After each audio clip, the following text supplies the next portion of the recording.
Pendant presque 30 ans, la photographie a vécu sous la tyrannie du temps. Une plaque devait être préparée, exposée, puis développée immédiatement. Quelques minutes de retard et l'image disparaissait. Mais à la fin du 19e siècle, une invention va tout changer. Une invention née d'un simple mélange de gélatine et de sel d'argent. Bonjour à tous, bienvenue sur ma chaîne. Aujourd'hui, nous allons découvrir comment la photographie est passée du collodion humide à la plaque sèche. Une révolution discrète mais essentielle.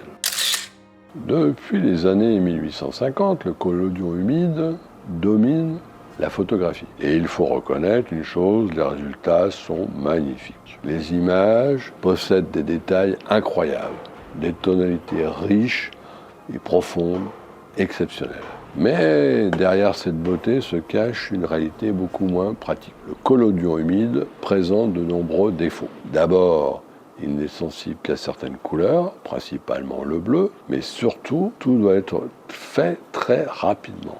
Le photographe doit préparer sa plaque sur place, juste avant la prise de vue, puis l'exposer immédiatement. Car une fois sèche, la plaque devient inutilisable. En général, le photographe ne dispose que d'une dizaine de minutes. Imaginez la difficulté. Transporter les produits chimiques, installer un laboratoire mobile, préparer la plaque dans l'urgence, parfois au milieu du désert, dans le froid, ou sous une chaleur écrasante. Pendant près de 20 ans, les inventeurs tenteront d'améliorer le procédé, sans véritable succès. Puis un homme va commencer à réfléchir autrement. Son nom, Richard Leach Maddox. Maddox est médecin de profession. Mais il s'intéresse aussi à la photographie et à la microscopie. Il achète un objectif dès 1846, sans réellement avoir le temps de l'utiliser. Ce n'est qu'en 1852 qu'il reprend ses recherches. Passionné par la microphotographie,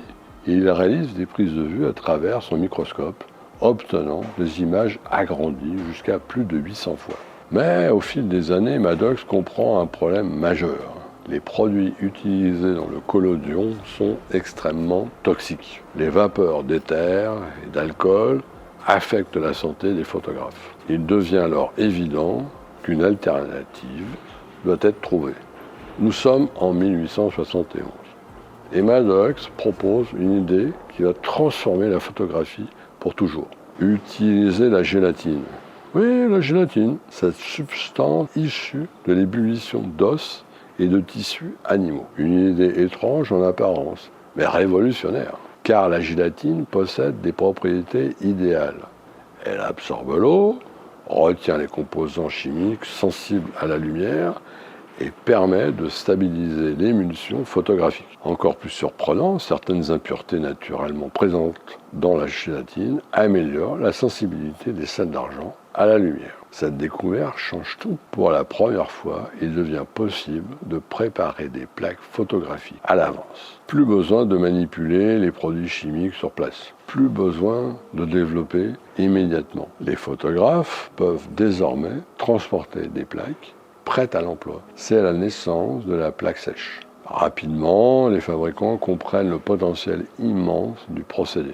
Des plaques sont produites industriellement et commercialisées dès 1878 à Londres. Pendant quelque temps, certains photographes continuent d'utiliser le collodion humide, car il offre encore une qualité de tonalité exceptionnelle. Mais le changement est déjà en marche. En 1880, les plaques sèches ont pratiquement remplacé le collodion. La photographie devient plus rapide, plus simple, plus mobile. Et surtout, elle commence à quitter les laboratoires spécialisés pour entrer progressivement dans le quotidien. Pendant plus d'un siècle, la gélatine restera au cœur de la photographie argentique. Mais une autre révolution approche déjà. Le verre lourd et fragile va bientôt disparaître lui aussi. En 1887, le révérend Hannibal Goodwin imagine un support souple en nitrate de cellulose.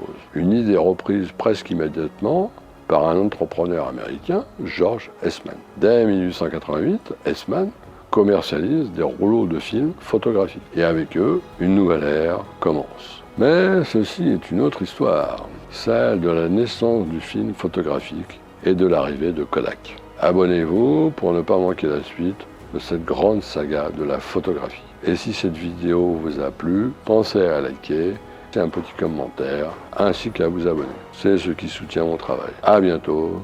Merci. Ciao, bonsoir.